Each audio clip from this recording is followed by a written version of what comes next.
Merry Brexmas! Merry Brexmas! For 109 new Tory MPs, it must feel as though all their Christmases have come at once. And the boss was in full pantomime mood. They're all behind him. Is anyone listening to this?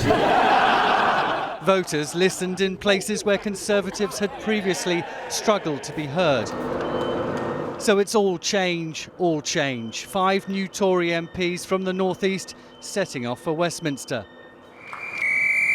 All aboard the Tory train after Labour voters chose to go on a very different political journey.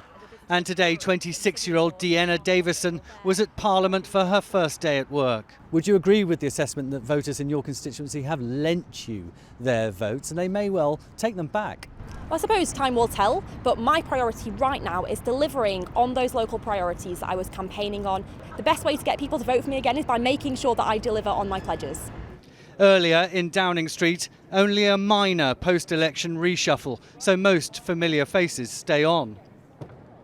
Nicky Morgan, who stood down as an MP, is still in the Cabinet as Culture Secretary, but with a seat in the House of Lords.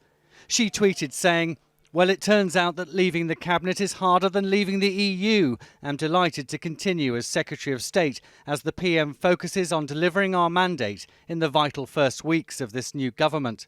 Simon Hart becomes the new Welsh Secretary. Literally, I'm 5 minutes into it, so I'm not really, I've got a lot to do in quite a short space of time, so I think probably I can't tell you much tonight, although I'm very pleased. But after he questioned the common sense of Grenfell Tower victims, will Jacob Rees-Mogg keep his job? I've just left my office, I'm still there, so... For how much longer? Well, you know, these are answers that are not up to me. The new government is keen to show it's getting on with the job. Tomorrow, the reshuffled cabinet will gather before Parliament convenes. On Wednesday, the Prime Minister hosts a reception for NHS staff. Thursday sees the Queen's speech and the state opening of Parliament. The government is expected to boost funding for the health service, bring in tougher sentences for violent offenders and deliver Brexit. The withdrawal agreement bill is due to be introduced on Friday. Back in Parliament, the Tory celebrations continued into the evening. Quite the celebration tonight.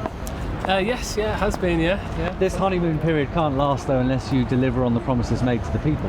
Well, we are going to deliver on the promises made to the people. You know, we promised to get Brexit done.